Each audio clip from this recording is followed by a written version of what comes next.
Welcome back to the EQ live stream. It is a pleasure to be here with you. I'm Josh Freedman, the CEO of 6 Seconds. And we're going to be talking today about one of the interesting challenges in coaching, perhaps the biggest challenge in coaching, which is ourselves and our role as coaches in the conversation. And I was recently in a coaching session where I was observing a coach and client and noticing the coach kind of making the session about themselves, and led me to wonder, all right, how do we do this? How do we find that middle ground? On the one side, coaching should be about the client, but on the other side, there's this myth of the invisible coach. And when this topic came up, Michael Eatman and I were talking in our coaching equity course about this challenge with a couple of our fellow faculty members. And I said, let's ask Jenny Rogers if we can do another live stream. And Michael said, you mean the Jenny Rogers? And I said, yes, that Jenny Rogers. Let's see if we can do this. And so Jenny kindly has agreed to come on the EQ live stream again to talk about this challenge. Those of you who are here live, we would love to have you check in on the chat, say hello, leave your comments, ask questions. And to start with, tell us what's something that's interesting to you about this topic. What's a challenge that you see in this realm of the myth of the invisible coach? And Jenny and Michael, let's bring you in. And maybe we could start with this question. When you hear that phrase, the myth of the invisible coach, what comes up for you? What does that mean to you? Jenny, would you go first? Yeah, I think it all stems back, as so much does, to Dr. Freud and his having the patient, the word lying on a couch with Dr. Freud sitting out of the patient's view. If you live in London, you can go to the Freud Museum and you can actually see his final house and you can see the couch and the chair. Now, in practice, Freud never actually did that. He said, in fact, he got fed up with people staring at him all day. So that was why the couch and the chair were useful. But there was this idea that somehow the patient, the client, had to be the blank, the therapist had to be the blank mirror, so that the client, the patient, would replay and transfer all their fantasies from childhood and so on. And I think that idea has kind of persisted in coaching to some extent. And one of the reasons is that when we're first learning how to coach, one of the things we have to learn is how to keep ourselves out of the way. But I think the challenge is that later it becomes very important to bring yourself back in. So I'd be interested to know what Michael thinks here.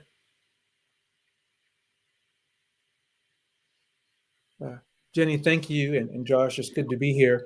What a big and important question. And as I was listening to Jenny, I was thinking about there's a biblical frame of concept of a person looking in the mirror and not being able to see themselves.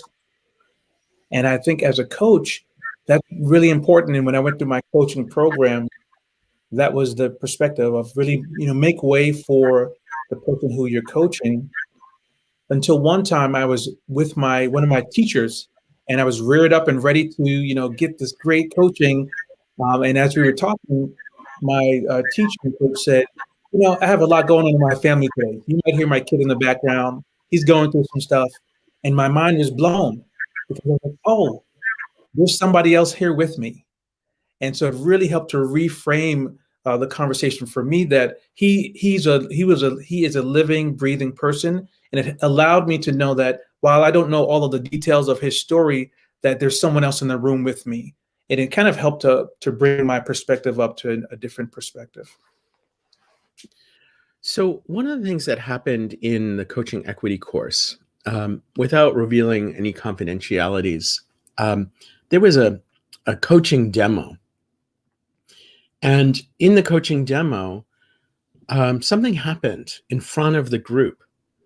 And the coach didn't say to the client, that could come across as really racist or sexist. Like, let's talk about the impact of what you just said.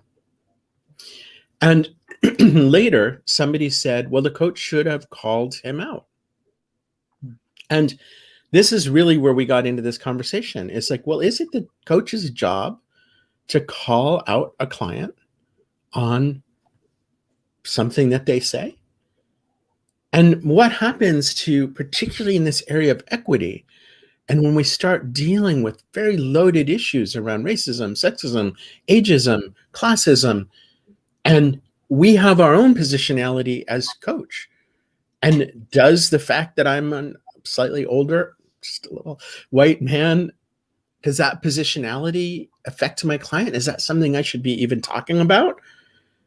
And that got into a very rich conversation. And so I'd love to get just an opening perspective from each of you. Michael knows this situation well, as we've had many conversations about it. So Jenny, just at first glance, hearing that story, what comes up for you? Well, what comes up for me is that I don't think it's the coach's job to act as judge and jury for the client. It's really not our job. I think it is our job to be curious about anything that the client has said that we think might be worth discussion. And I think that's a very different perspective. I think you could comment on what the client has said and say it surprised you, or you might ask for more information. You might say that you disagree, but I think that phrase, calling the client out, is very loaded. Yes. It implies that the coach's job is to reproach the client. And I think if you did that, you'd lose your client. I can imagine clients just getting out of their chairs and saying, oh, bye, I'm off. I didn't come here to be insulted. Yeah. And I think the first thing to think about always is, oh, wow, that surprises me or shocks me or horrifies me, but what does that tell me about me? And not assuming you know what the motivation of the client is, which is a big trap for all of us, to think we have powers of mind reading when we don't. Yeah. Yeah. Michael, let's just take this to another level in terms of equity and coaching. And there's a piece about being an invisible coach, which is, we've talked about, do our clients see us? Do we see ourselves as a person who identifies as a Black man? What's it like for you if somebody doesn't see you when you're coaching? Wow. That's a good question. And I think it reminds me that every person is an individual. And although there is a lot of sense of seeing people as one group, for me, when I'm coaching, I'm aware my cultural experience lets me know that those are some of the filters and potential barriers that I have to work through. So as Jenny and was just talking, I was thinking about a client that I was working with who was a female woman of color. I didn't start out the gate talking. We didn't start the coaching process because she needed a coach of color. She needed a coach. And so in our contracting, a lot of what we talked about is what's important to you, what are the areas that you need to grow in. And as we began to talk, we hit situations where race was centered. And for me at that moment, Jenny, I really like what you said, to be curious about it, because if you go beyond curiosity into a judge, you lose your client. And because I was navigating both my identity as a man and also a man of color, I really had to be reflective of what this client was saying. And I said, well, I noticed that you talked about your ethnicity just then. Tell me more about that. And then I could gauge where the conversation needed to go. And she went there to say, basically, I had a white male coach who really marginalized me. So there was a dual place where there was marginalization, which gave me space to kind of work with her there. I mentioned myself as a person of color a couple of times, but it was really about what the client needed. So I think finally, our work as coaches is really important on the front end. Are we curious? What personal work have we done about our own perspective and how we walk through the world? So, Jenny, you want to add something? I saw you unmuting. So say again, Josh. Was there something you wanted to add there? Well, I think Michael's story raises all kinds of issues, like when the client is choosing you in the first place, and part of that so-called chemistry conversation, where the client hasn't decided they'll work with you and you haven't decided you work with them. All those cultural issues are there anyway, aren't they? So I think it's very, very important in that first conversation to ask the client, what are they really looking for? The questions are, well, why coaching, why now? And what issues are you looking to resolve here? Now, if a client of color says to me they're experiencing racism in the workplace, or they're very distressed about the sexist way they're being treated, or whatever the problem is, I think if I perceived that I might not be the best person to deal with that, or that the client might not think I was the best person to deal with that because of those perceived differences, then I think it would be very important to have that conversation at that stage and not later.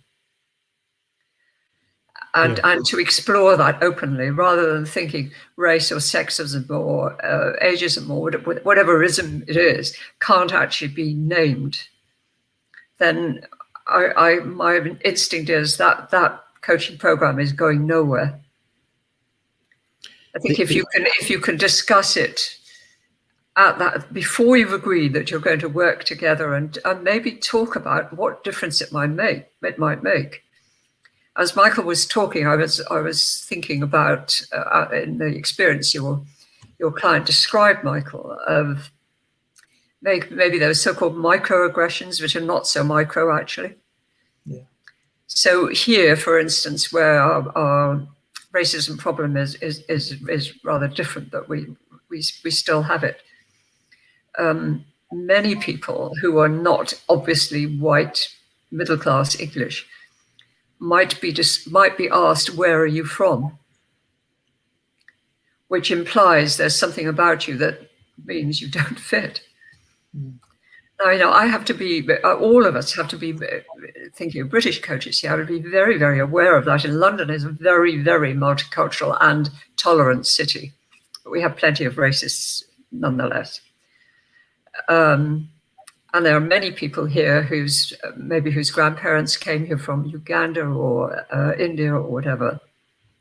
So the skin color makes it obvious they have that traditional background. But how appropriate is it to ask, where are you from? Or another microaggression might be something about your name. Your name is unusual. Well, what kind of a question is that? I think a better question, because I think background and tradition and family tradition is extremely important, and cultural heritage is extremely important.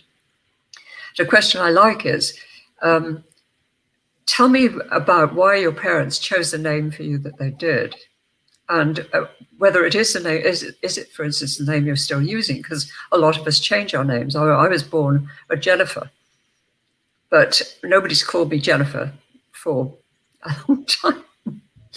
Somehow it transmogrified into Jenny. The story of how that happened would probably be quite interesting to a coach. So I think there are ways of getting at this very interesting cultural perspective, which is probably going to be very important, without implying that the person is other. Right. And this othering is a piece that we can come back to and how we do that. I want to just say the isms are in the room, right? And whether we're coaching somebody who looks like us or not, we live in a world where these isms are very present. And I think that for someone who looks like me, it's easier to pretend they're not there. And that's part of my privilege. Recognizing that's not true for all my clients. Just because that's true for me, just because I can pretend like that's not there, that my skin color is irrelevant, for example. I can pretend that, but that doesn't mean that's true for all my clients.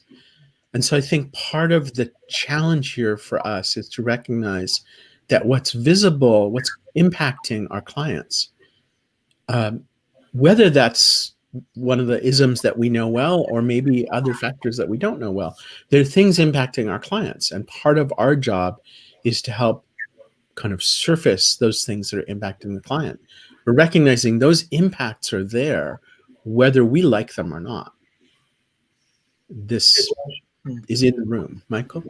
There's something that Jenny said a few minutes ago that I think is really important as we work with coaches, is the development, kind of the development of coaches and how you engage people. For instance, what question would you use? Like, where are you from? That question, I agree 100% that, wow, using that question is like pouring cold water on something hot, which is not, just as a coach, like you wouldn't do that. I think what the opportunity for us as we're developing coaches is to take different lenses and ask them, like, what questions would you use? Like, I really like what Jenny said about the name. Some of the times I used that just the other day. I asked someone, tell me about your name, and this, what a lovely name. And then I didn't ask where you're from, but also I said, what's a value that you've received from your parents that you want to pass on? What's something that you don't want to pass on? Because in that question, it gives a platform for the person to say, well, I'm from Ireland, I'm from Greece, I'm from parts of Asia or parts of Africa, without saying, like, if someone were to look at me and ask me where I'm from, as a Black man, they might say, well, you're African American, and I very well might be from the Dominican Republic. So we have to really become more skillful in how we engage as coaches. So I just wanted to lean on that, which I think is so astute that Jenny talked about, is our preparation is important. Just as someone in the chat said, the client is the expert. If the client is the expert, then we have to be continually as coaches developing ourselves. So now we've kind of gone into why our identity, why our self, our opinion as coach we might need to, as Jenny said, keep ourselves out of the way. Let's talk a little bit about the trap of that. So what's wrong with trying to be invisible as a coach? Or a colleague said to me, coaches should be like ice cubes. They keep the drink cool, but you don't really notice they're there. And I thought, well, there's something lovely about that, but there's something that doesn't sit right with me. So Jenny, I see that smile on your face that says there's something going on. Tell us what's going on for you. I don't like that analogy at all. I think you have to be there in a fully authentic way, while remembering it's not about you.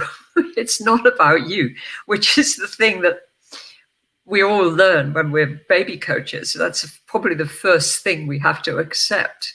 Our solution, our experience is that it's not about us. But that doesn't mean being invisible. And if you're invisible, you might as well be one of those coaching robots, which asks you generic questions. And it's the kind of thing when we're training coaches and they first learn the power of questions. And I teach coaching frameworks to new coaches because I know how helpful they are. They were very helpful to me when I was a beginner. But I've seen how it can really sound clunky, and it can sound very clunky to the beginner coach as well. Oh, I've just learned these questions. This is question 1. Now let me see what's question. I have my Oscar framework. Let me go through. Yeah, and I think unfortunately we just have to go through that phase and come out the other side of it, because a lot of the time the client won't notice, but sometimes they will. And I think if they begin to notice, big quotes, coaching technique, we've lost it. We've really lost it. And I think every coach will develop their own style here. So I don't. Do you use the word supervision in the US for talking to a more experienced coach on a regular basis. Yeah. So I do a lot of supervision now, and it's very, very interesting. And what I see is a huge range of styles in coaches. So some of them are very private and don't say very much. And I imagine their style with their clients is they do a lot of nodding and smiling, but they're still fully engaged without speaking very much. Others have a very much more dynamic conversational style because that's the kind of person they are. And I think each of those coaches will be equally effective with their clients because the client will recognize this is the person. You are talking to the real person, not to a robot, not to somebody who's just finished their first round of coaching training. So I see some comments in the chat, and I want to ask you all who are here live, what's coming up for you in this idea of, we kind of have a continuum forming here, right? On the one side, it's about the client, keep yourself out. On the other side, it's about authenticity. And do you feel a tension between those two things? Kind of where are you in that spectrum? Michael, what comes up for you around being these ice cubes?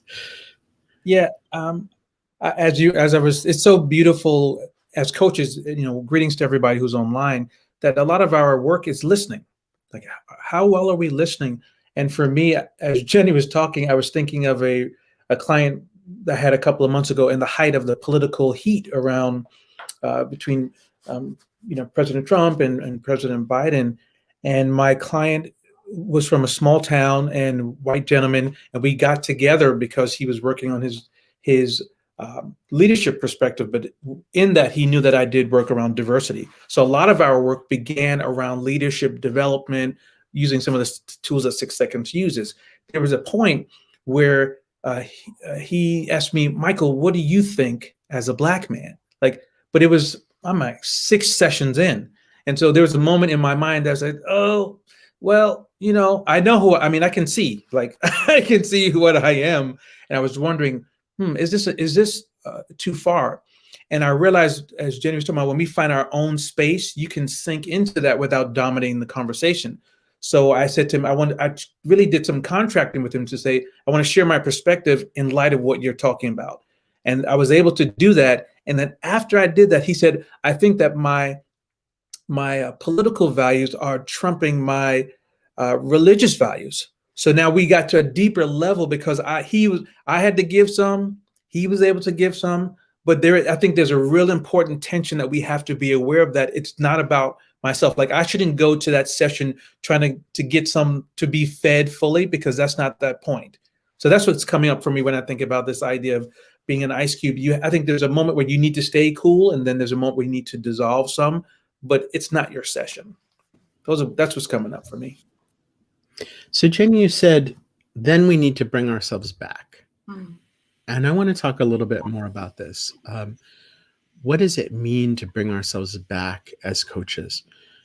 How do we know if we're having intuition, or is it just like our assumptions and our opinion?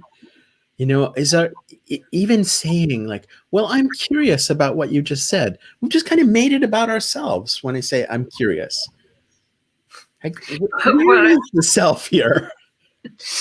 Well, it in that sense, yes, it does have to be about ourselves. But I think one question to ask is, I think I loved Michael's example that he just gave. I think you have to ask yourself, whose interest is it in if I talk about myself and my own opinions? If it is in the client's interest, well, then perhaps I should. Because if I go all posy and coachy and say, oh, no, I have to be objective, and I'm afraid I can't tell you what I really think, which is what some therapists do. The client never knows anything about them, anything about their background. Are they married? Do they have children? It's just a blank. No, I don't. That doesn't work for me. I couldn't work that way. So I think for me, a coaching session has worked well if there's been light and shade, if there's been humor, if there's been poignancy. And I allow myself to be part of that. I think I have to. So if something the client says has moved me, I probably will say. I think one way to look at it is that in the conversation, we're asking the clients a question and we're listening. Then at another level, we're looking at how the client is answering and we're processing it. There's a third level where we're looking at ourselves and the client and saying, what's really going on here? It's really a co-creation. So, I think that when you're able to do that, which you can't do when you're a baby coach, but with experience, you get to be able to do it. I think then it's easier to say, is this somewhere where I really should say what I think, where I really should express whatever I'm feeling, because I would bring my whole self to that. And I don't disguise my life from clients. I work from the apartment you can see in the background here, not this bit of it, but upstairs. And it's full of books. It's my taste in furnishing. So how could I not be conveying something about myself? Mm. So we're doing that whether we like it or not. We can't be just invisible. We're not wearing white coats and stethoscopes and hiding behind a uniform. We don't do that in coaching. So I see in the chat, there's some of our students in our beginning coach course, and I see there's some of our graduates and people in our advanced coach course. And it is interesting that in the beginning coach course, I do often even say, like, let's not say I'm curious. It's not about you. Like, ask the question without making it about yourself. But then in an advanced coach course, all the people who are on know that I then say, forget what I said before, because your feelings as a coach are the tool that you have to understand your client's feelings. And as an EQ coach, which is what we teach at 6 Seconds, as an EQ coach, emotions are not peripheral to the coaching session. Emotions are just as much data as any other form of data. Words are data, numbers are data, emotions are data. And the way we pick up that data is with our own emotions.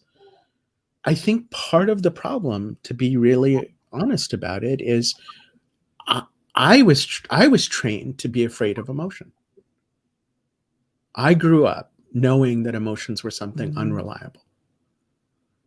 And I think a lot of us have grown up in a variety of ways, whether it's trusting our own ideas, trusting our own identity, trusting our own power, trusting our own emotions. I think a lot of us have grown up being told you're inadequate. You can't really trust yourself.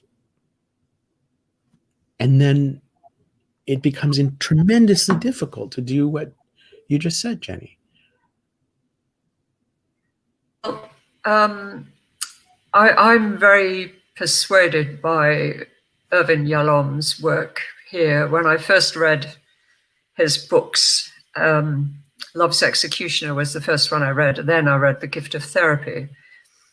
And that had a very, very radical impact on me, because one of the main points that he makes is that the relationship between the coach and the client needs to come out from the shadows and into the foreground, because that is the main means of learning. And I think, Josh, one of your interesting question about the invisible coach, people who believe in invisible coaching don't accept that the client can affect the coach as much as the coach affects the client.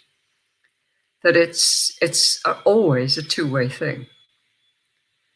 And what Irvin Yalom does so beautifully, I think, is to talk with honesty and humor and humility about how he likes some clients more than others, how when he doesn't like a client very much, the client spots it and later tells him, I could see, Irv, that you didn't like me very much.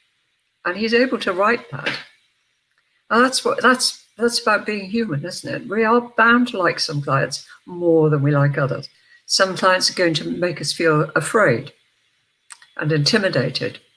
Some we're going to like a lot because they're like us, or we think they are. And it's all, I think, about that awareness of what's really going on here and how to bring the relationship into the foreground so that it becomes the way that the coach and the client learn. Yeah, I love that vision of mutuality. And Michael, you talk about mutual invitation. Before we go to that, Michael, though, tell me, what was your reaction to this piece about self-trust as a coach? Well, trusting your own gut and your own perceptions about how to lean in. Is that what you're referring to? Okay, because I was listening to Jenny. I was going to say something else, but trusting yourself. I do. It's so amazing. Again, as coaches, we're like in this big form of like, how do there's all of this stuff in the ether that we're thinking about. As I was I'll answer it by this way. As I was listening to Jenny, I thought of a female client that I was working with a year or so ago, and we got into a question about the tool that we were using and the results. And she's like, "These results are not right," and I could feel the fear, Jenny. I was like, "Oh, wait a minute." It was late at night. I was like, "Oh boy, I probably should have taken this, client this late." And I had to check in with how I was feeling. And I was almost having to defend the tool. And then I leaned in and I said, this is just some information. It's not all of the information. And I want you to know that because you know yourself better than anyone else. And just to create a little space. And so I think what I had to move from the script, because if I stayed with the script, I would have been in so much trouble, because not only was there a gender difference, but now there was could be conflict within a cultural group. So I had all those things right in front of me, and I had to lean into the fear. And years ago, I read a book called Feel the Fear and Do It Anyway. And I read it and didn't know what the heck I was actually talking about. But in that moment, I said, I couldn't lose if I leaned into that to say, this is some information. It's not everything. And as soon as I did that, this client was able to relax a little bit and go, oh, and we moved right on. So it's trusting myself to go from the script to realize that we as coaches, I believe that we are the tools that we use to help clients grow, and that we help our own selves to grow. So that's what's coming up for me, Josh. Michael, while you were still big there, what do you think about Bridge's comment here? If being authentic is important, it can't happen in being invisible. Oof. Yeah, there's a whole lot said there. I think for us as coaches, we have to really find our authenticity in our practice. And so if that means your gender, your ethnic background, your political background, we have to become increasingly secure with that. And then as someone is broaching those areas, we have to be able to go there, but hold the space for them. I think it would be inappropriate to go all the way, because that's not the purpose of that time. So being authentic in the front end, like as we were talking earlier, I was thinking about some of the contracting that we do. And we have folks say, when things get tough, what are things that you want me to say to you? Like really getting a sense of who this person is before you start. So when you get into that tough moment, you can go back and say, John, Sue, Fred, Michael, I remember in our contracting, the beginning of our sessions, you said when things got tough, you wanted this. And so by me using what the client has said, I can also use who I am to guide both of those. So I'm not centered as much as the client's information. Jenny, I don't know if you saw this in the comments, but I think this one might need to go on your new book. What is the comment? Jenny is badass. Yeah, true. So what your book just came out. I ordered it. It hasn't arrived yet. Let's get a little plug in here. What does the new book say about this topic? Well, the new book is called with huge lack of modesty, Coaching What Really Works. That goes with Jenny is badass. What I mean is coaching what really works for me. And I do have a whole chapter on authenticity. And it's really the whole, everything we've been talking about. I wish we'd had this conversation before I wrote the chapter. I suppose what strikes me here is another layer that's sort of been lurking underneath what we've been talking about, which is that sometimes the client will say, "I'm puzzled about why and then don't get what I really want." For instance, I think I'm just pressing my people to perform at the highest level, but they tell me I'm a bully. Or I think I'm just a perfectionist, but people tell me I'm trying to control them. Now, I think one of the things we haven't talked about today is how the behavior the client is doing with everybody else, they will do with you in some form in the coaching room. We can't help it. We will, when we're clients, we will be ourselves, even when we're trying very hard to be on our best behavior. So most clients will be on their best behavior with us. But even so, they will show us a little bit of what it's like being their direct report, being their boss, being their spouse, work partner, whatever is going on. We will get a flavor of it. And if they're saying, "I don't know, Jenny, I don't know, why is it that when I say this, people do that, or they tell me I'm whatever, something not very nice." And to be authentic and to go beyond what's polite and normal in Western societies means that we have to take the risk of giving them feedback, which doesn't mean, going back to your very original question, Josh, it doesn't mean being critical. It means responding authentically to how they strike us. So going back to Michael's example just now, if a client says something that awakens that, "Oh, I'm under attack here, I'm feeling a little bit frightened," that is an opportunity. That is exactly what Yalom means. That we don't just let that go, as we do in polite society, where if somebody's, as it were, rude to us, our thought is, how quickly can I get away from this person? Or we fight back, and then there's an argument. That isn't appropriate in coaching. So it's exactly as you both said, it's data. So then the question is, how do we use that data in the coaching conversation?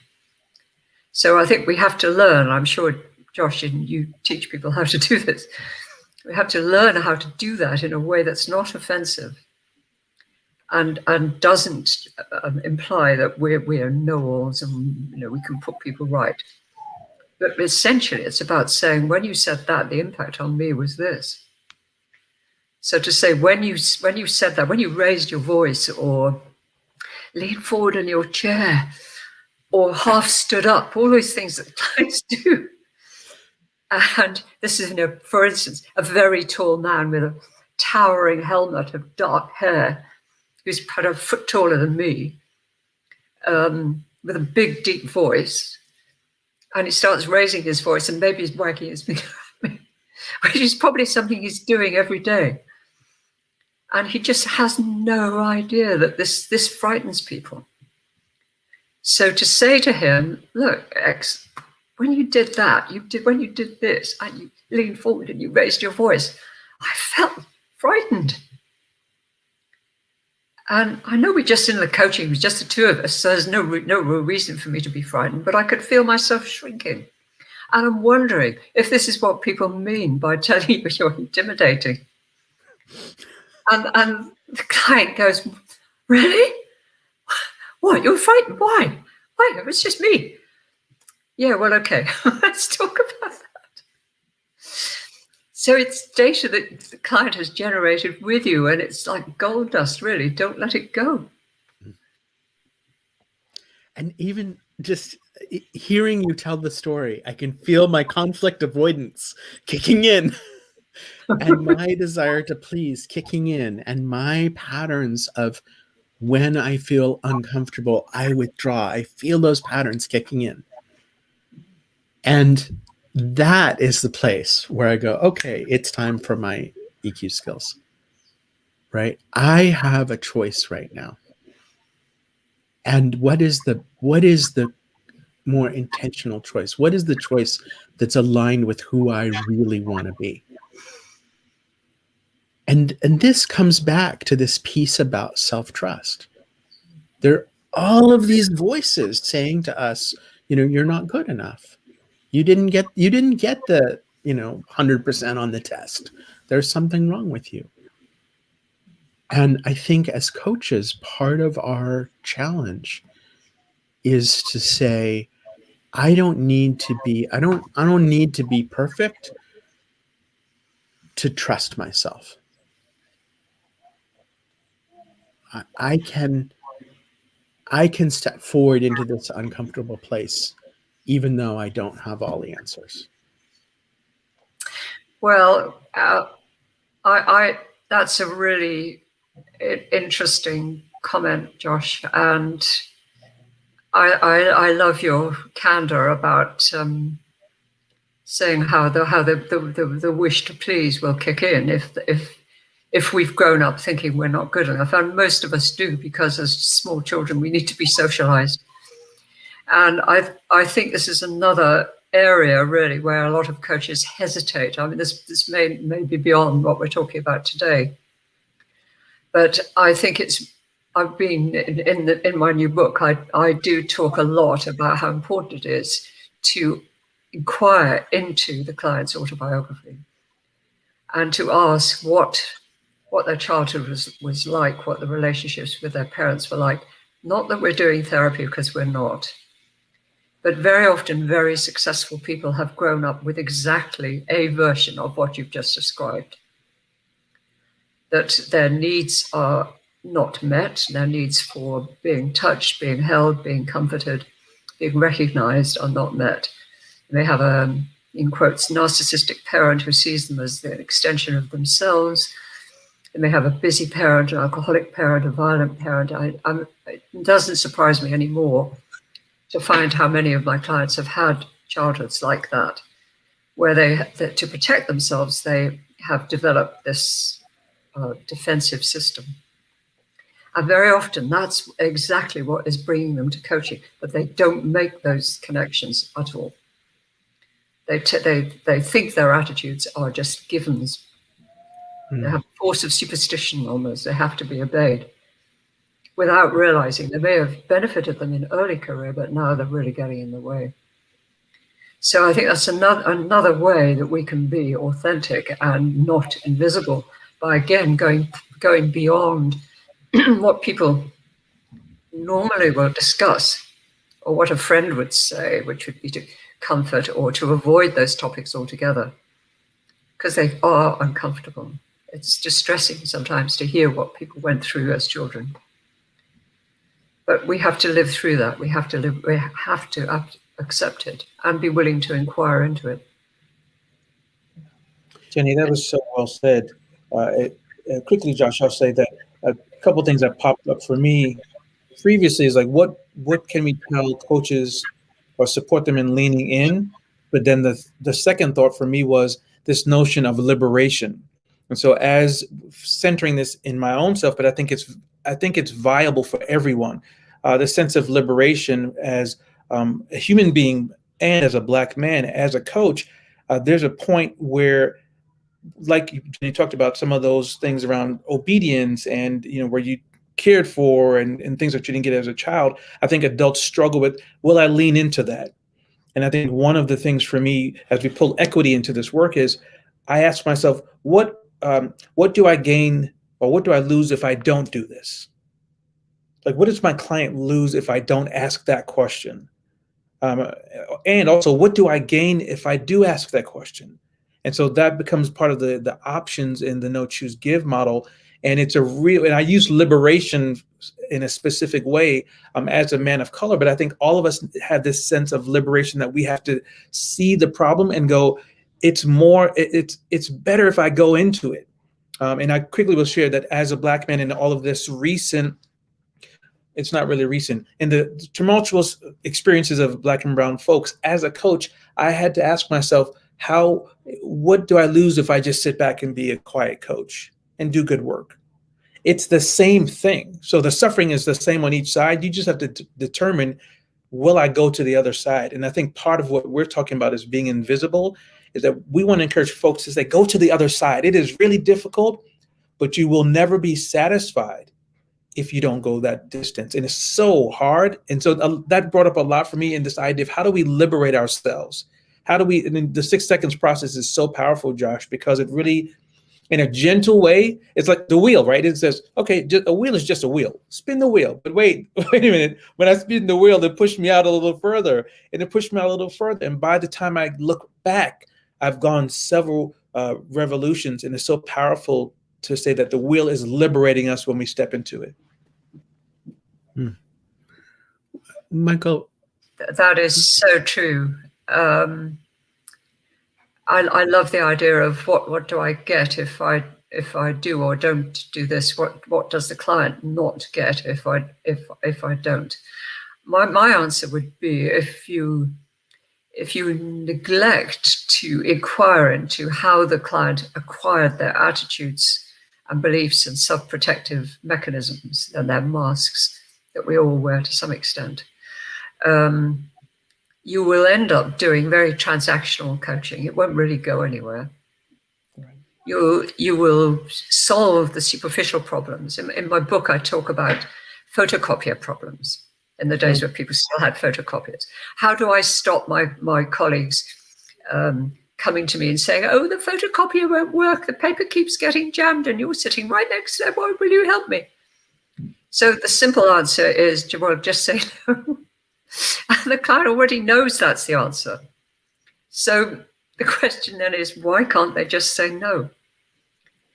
And then that leads you right back to, where did they acquire the attitude that you had to please other people? And the answer is always because of the way they were parented and their early experiences that protected them then, but are they protecting them now? So I think just to stay with that example for a minute, you could waste an awful lot of time with a client talking about assertiveness. You know, we've probably all done that assertiveness training years ago when it was popular. Would it solve the problem? No, it wouldn't. Because the clients would still be saying yes to the clueless colleague.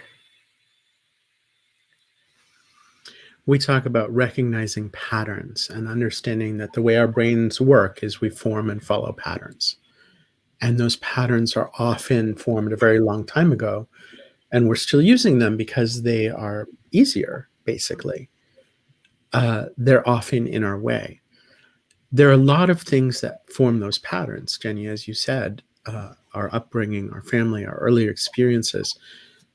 Our patterns are also informed by, shaped by, often driven by the isms in our society, the power dynamics in our society, the norms in our society. And in this piece about self-trust and this wholeness or growth model versus deficit model, systems of inequity, part of the way they work is by perpetuating a deficit model.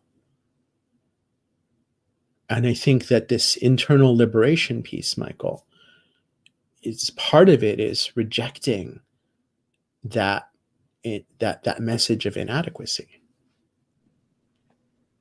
Josh, you're getting us into hot water as we get ready to end this call. My goodness. And folks on the call, Josh, one of the things we said in the beginning before we got on was that we wanted to be real.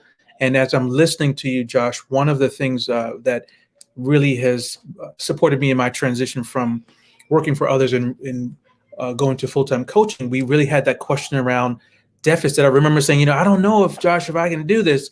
And you didn't answer it for me. You were really saying, Michael, you do. And the question is, how much do you want it? What would you gain if you do? And I'll tell another quick thing. When I first met Josh, I was trying to decide if I could go to this masterclass in Italy in 2015. And I didn't know him well, but he was coaching in such a beautiful way. I said, I don't know if I can do it. And he sent me like one sentence, "This is a good opportunity to use your EQ." And I was like, what the heck? What's my point? Each of us supports each other in getting there. None of us can answer it for each other, but we can. The whole idea of being, I see Marilyn on, says, the guide on the side, saying you can do it. You're not a deficit. You're more than you see, but then beginning to invite us to see what is the more. And so the more we guide to that point, I get more hungry and I'm chasing after that. And by the time I look up, I'm going, oh my gosh, it's 8 months. So having a partner on the side is so important to breaking through the liberation, but we're the one that has to take that step.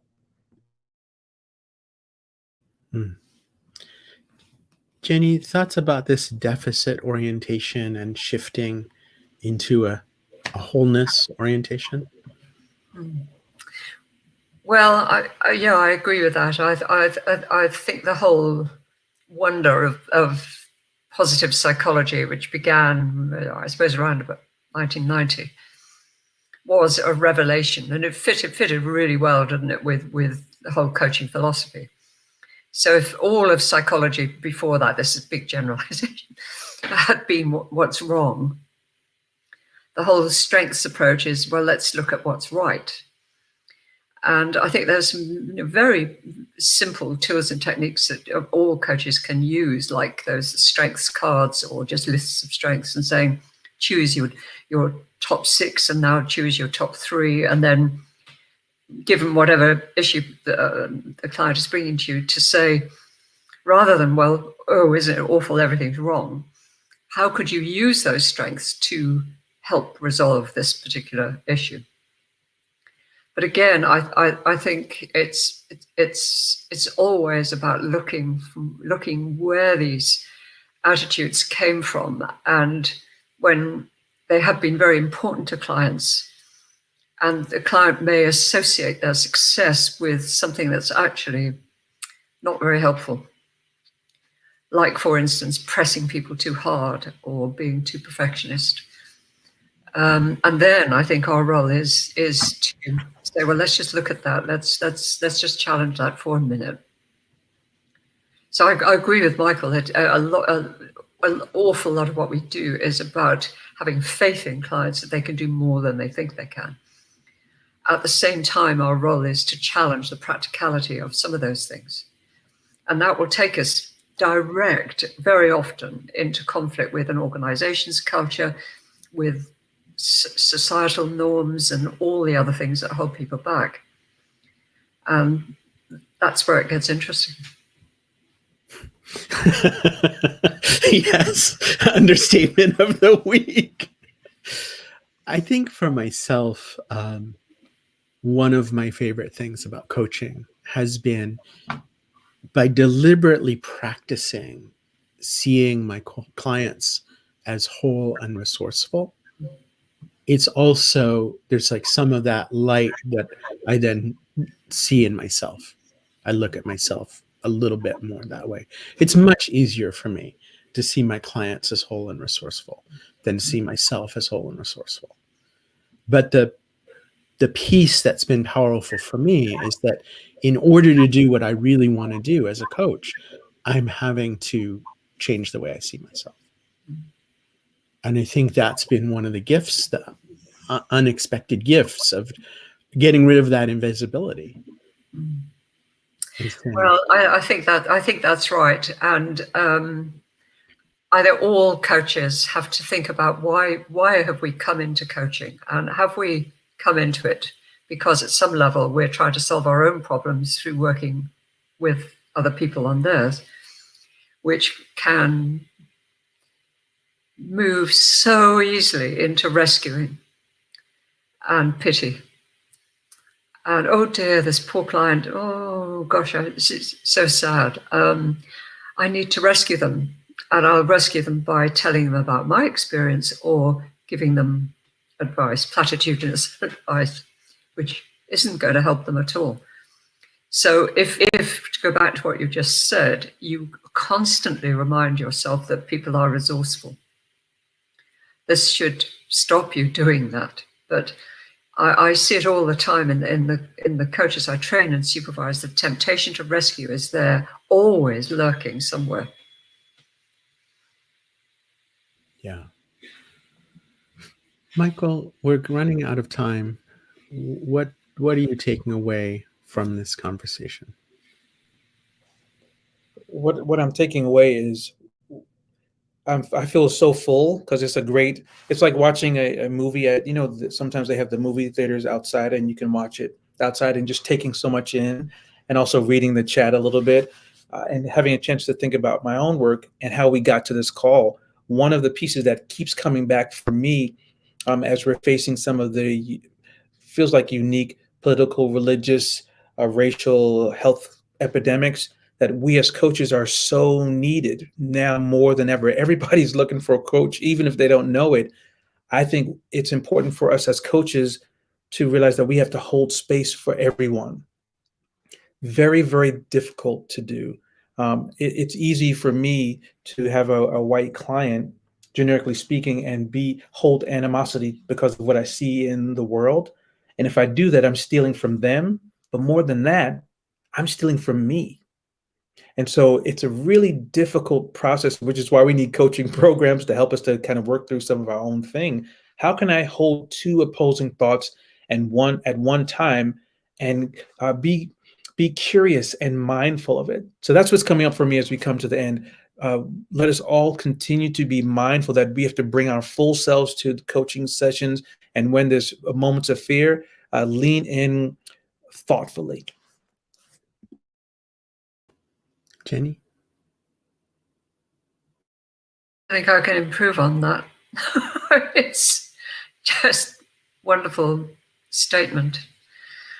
I think it just reminds me how complex the work we do is, and that it is in this time very necessary. And it starts, as you both said, with self-awareness, maintaining self-awareness and maintaining confidence, and just being aware of what we potentially can always offer to clients when we do that. I think that the emotional complexity is very, very high in the world right now. And I think our clients are, so many of them, in a place of exhaustion. And the challenges aren't getting smaller.